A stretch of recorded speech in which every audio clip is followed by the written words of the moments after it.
We are diving deeper into art.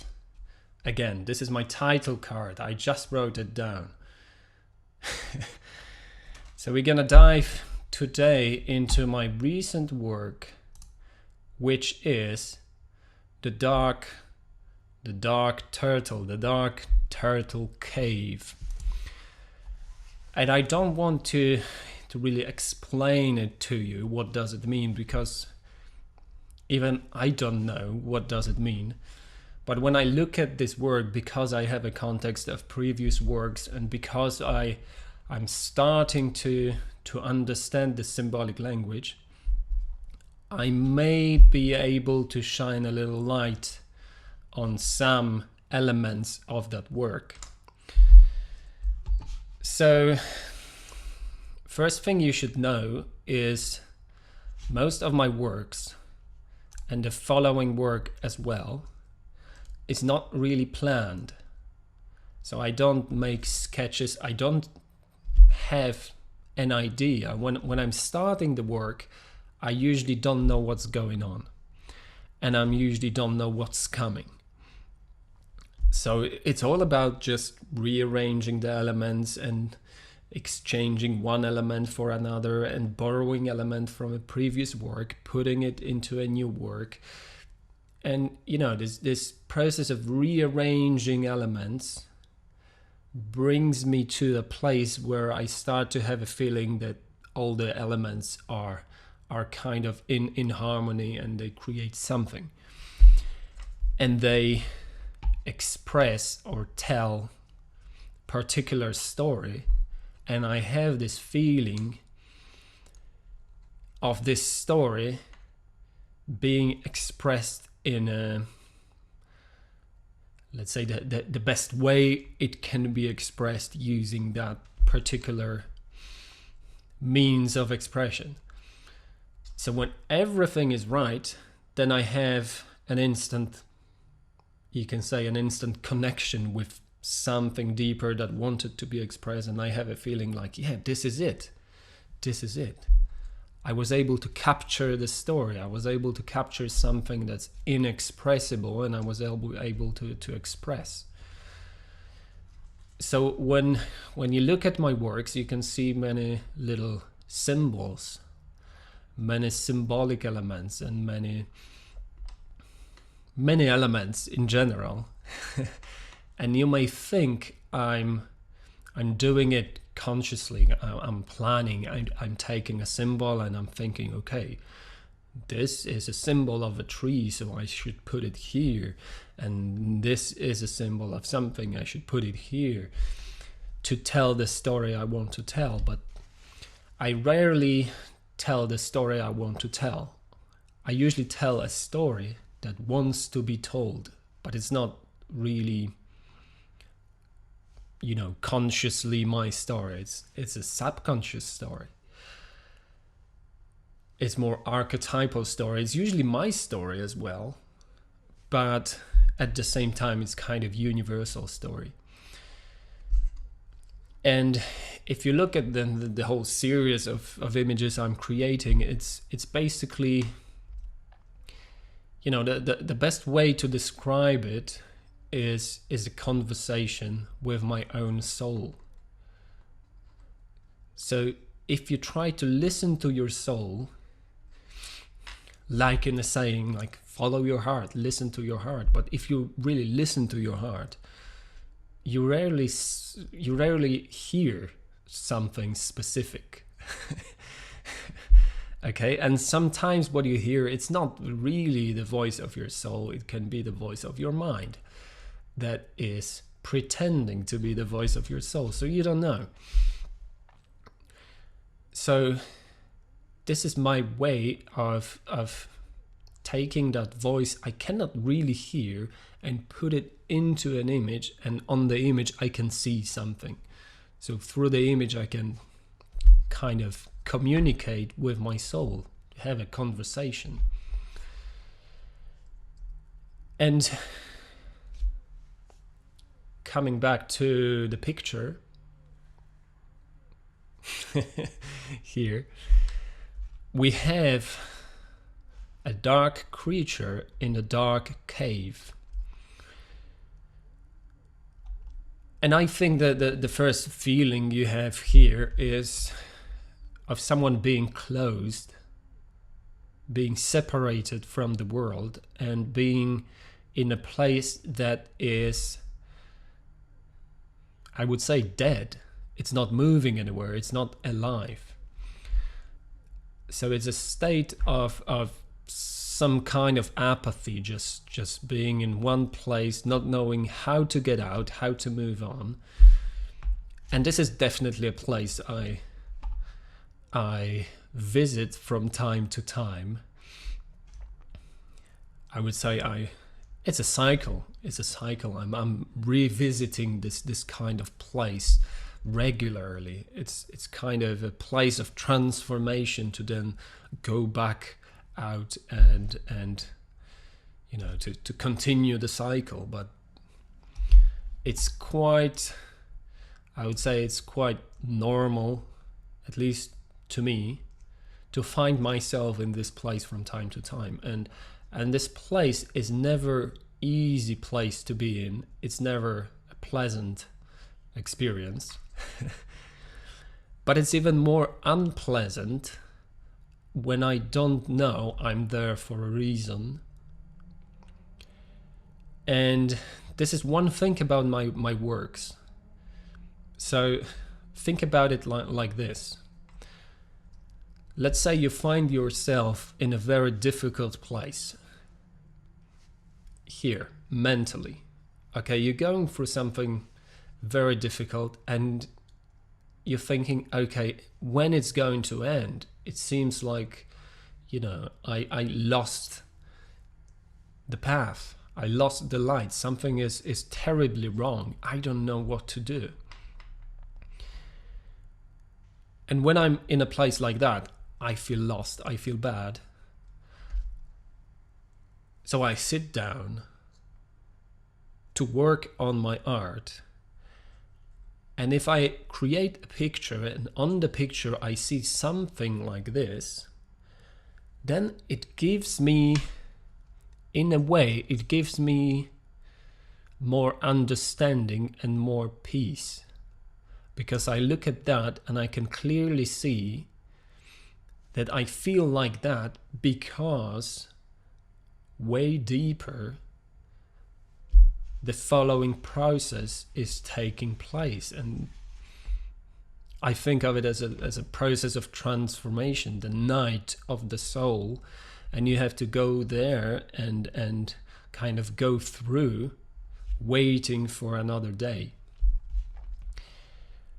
So I know that my feeling on the surface is connected with something deeper, and this deeper process is very difficult, but very, you can say, very necessary as well.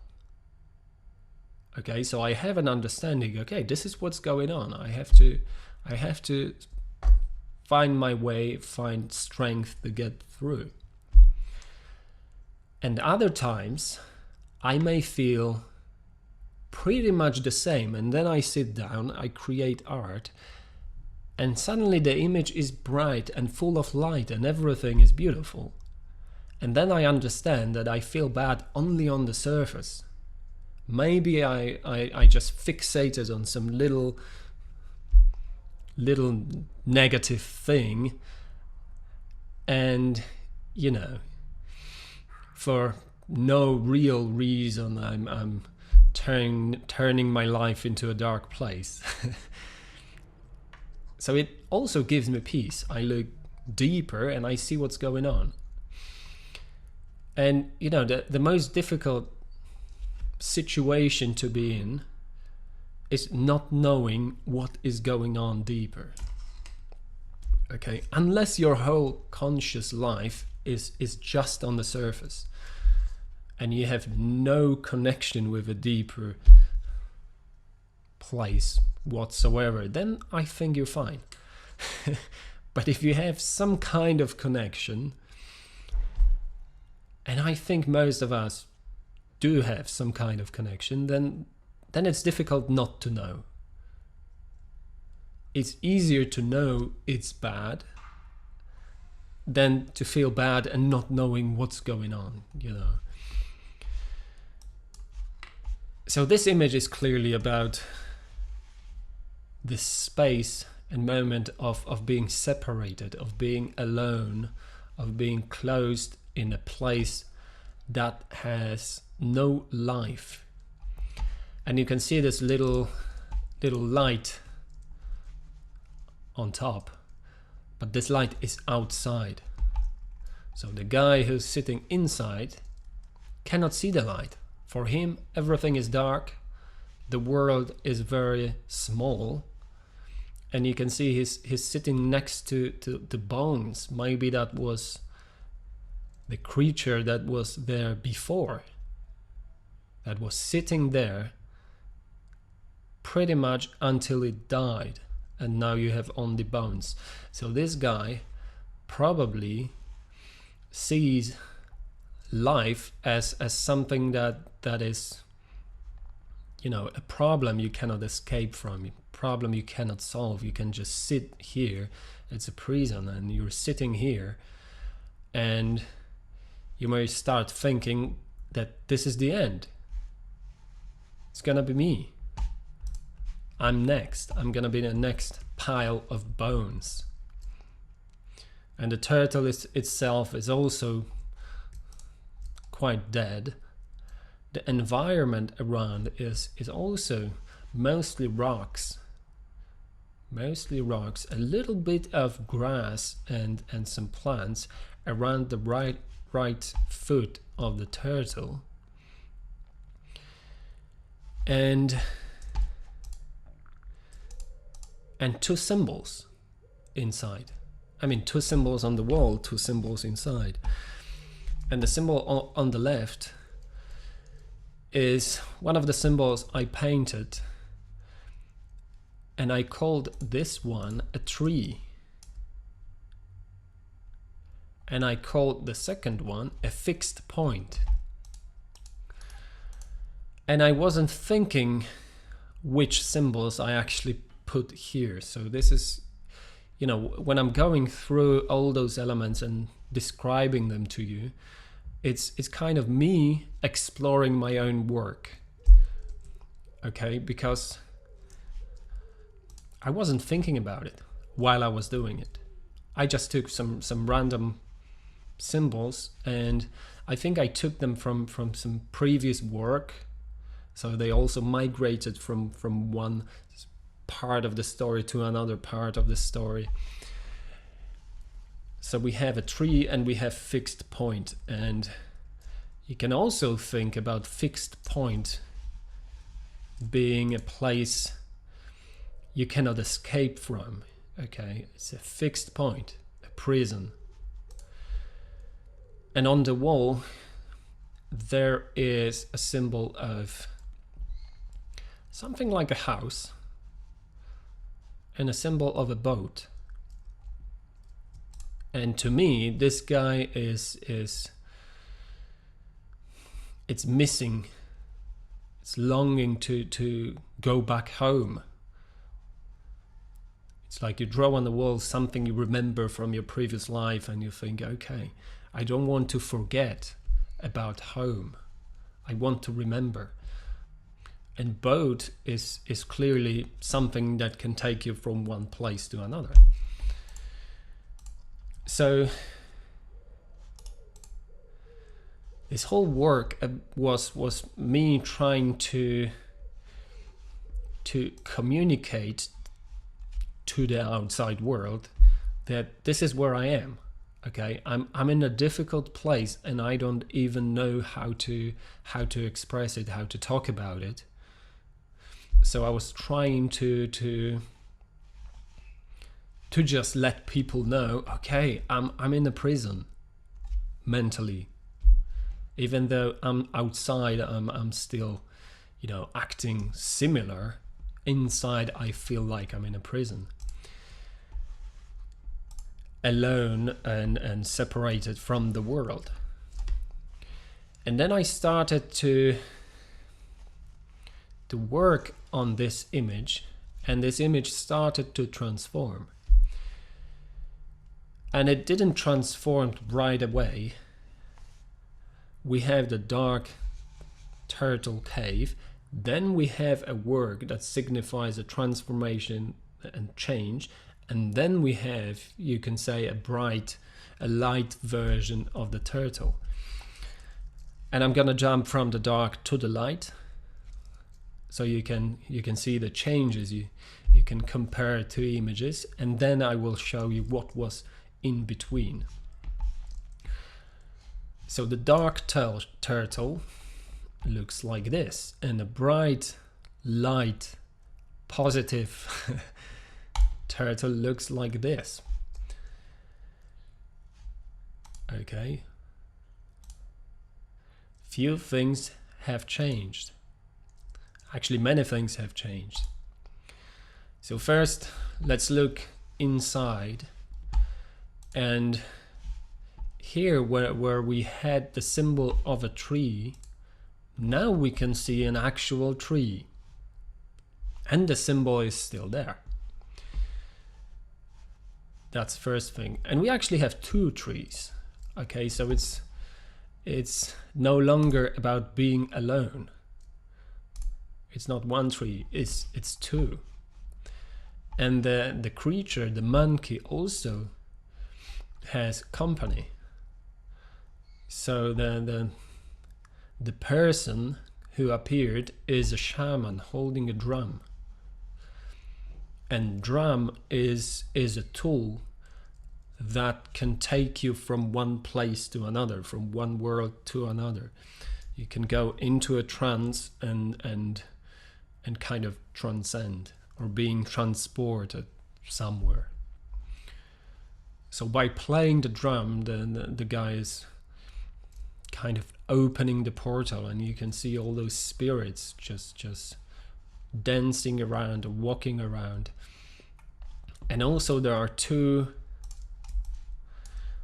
kind of fans. This is something I took from a photograph I took in Colombia, and this is a fan you are using to start a fire. If you have a very small fire and you want to make it big, you use this fan. And there are two of them, probably one for the monkey, one for the shaman. Although I wasn't thinking about it, okay? It's just me finding out all those connections and logic in the image that I created, purely intuitive, you can say. So yeah, another change is the small light that was outside now is inside, and what we have above is a big light.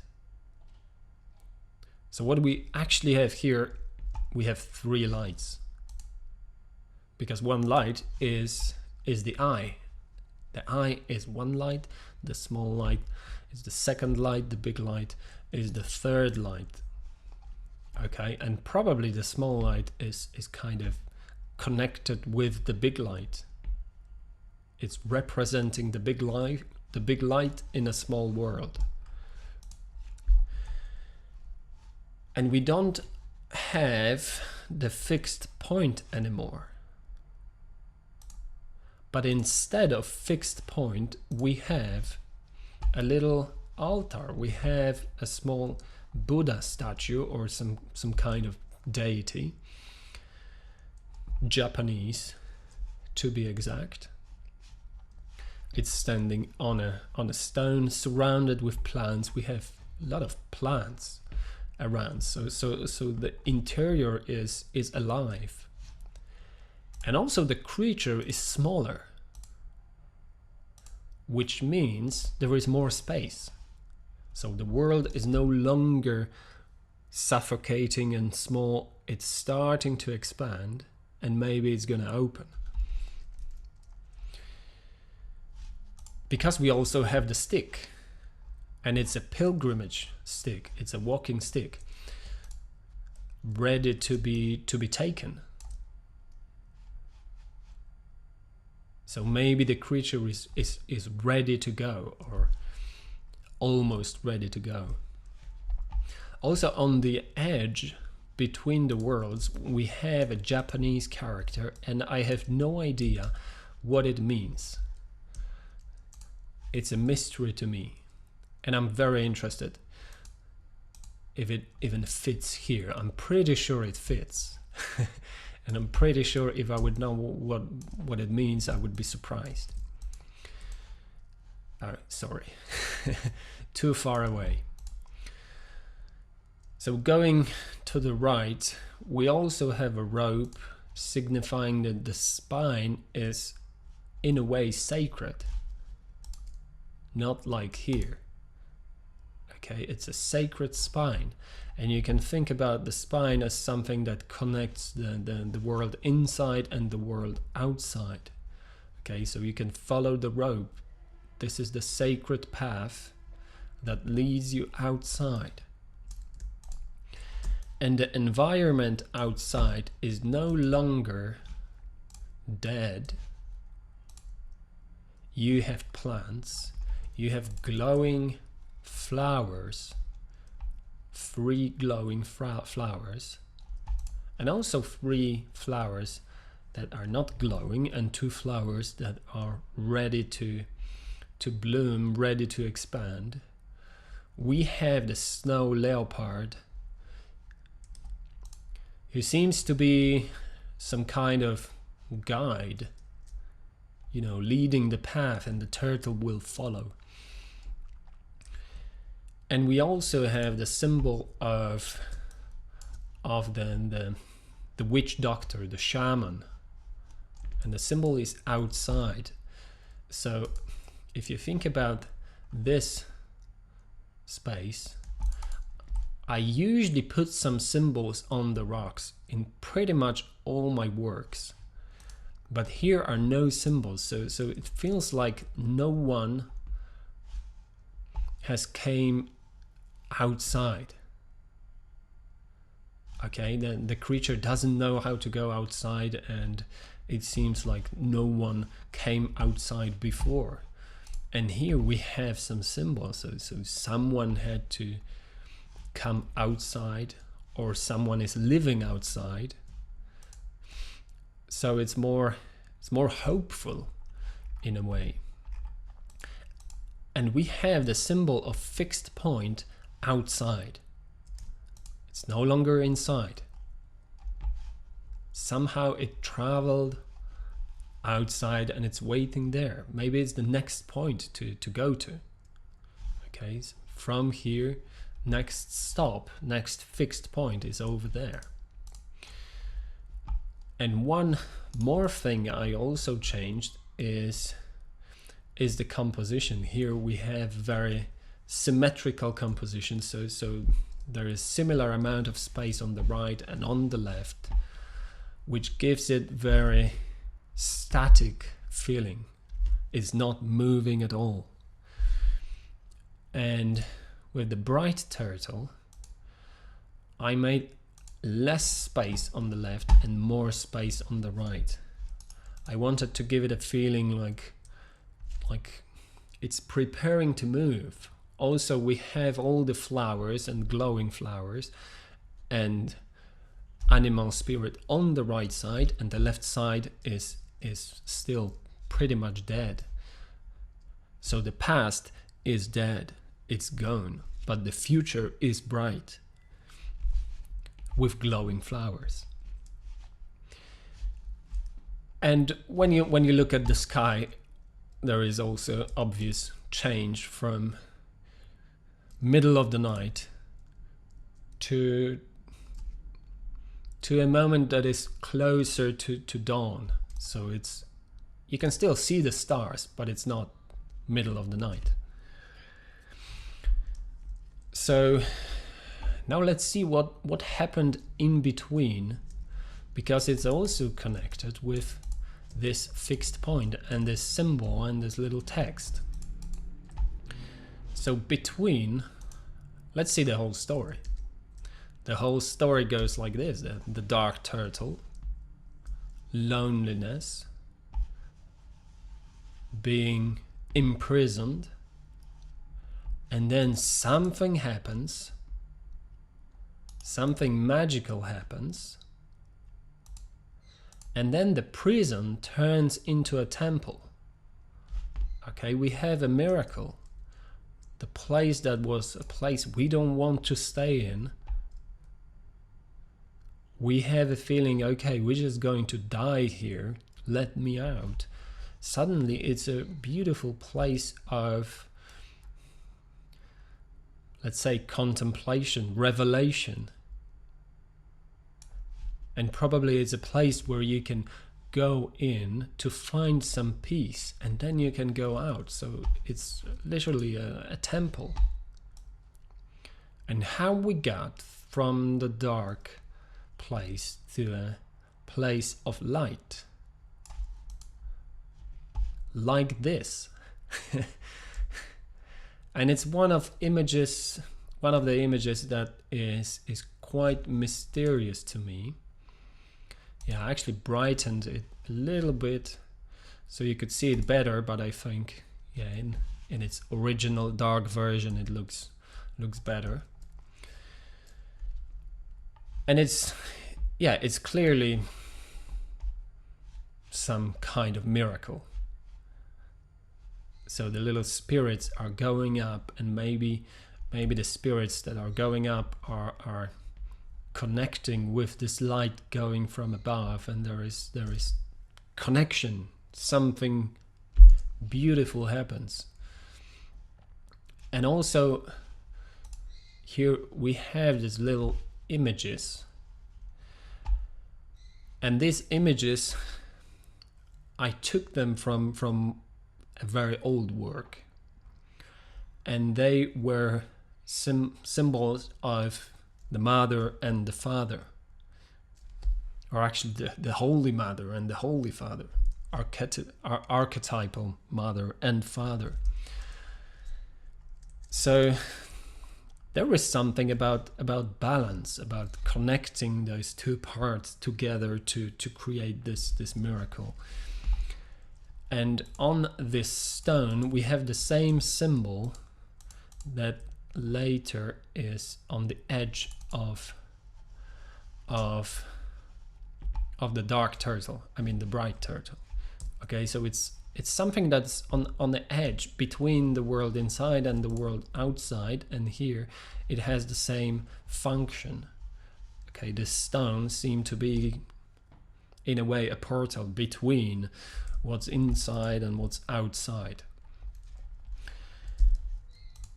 And if you look at the picture of the Mother, you have a symbol and you have a text. And then we have the same symbol and text that was above the Mother. We have it here, but it's flipped. And it's something you can try to think about yourself. Okay, maybe if you turn around the picture of the Mother, what you find on the back side will be the symbol of fixed point. And yeah, it's a riddle for you. What does it mean? Why only the Mother is there, and why the Mother picture has fixed point symbol on the back? We don't know. And also why there is a knife pointing towards the Father. You know, it may be difficult to figure out because you know, it's a mixture of archetypal story and my own story.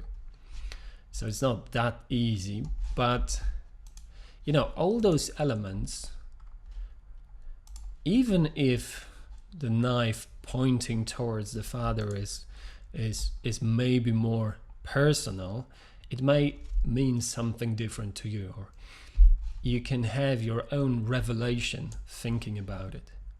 And also we have bones, and bones are behind the Father. Behind the Mother there is nothing. And on the side of the Mother we also have a stone with holes inside.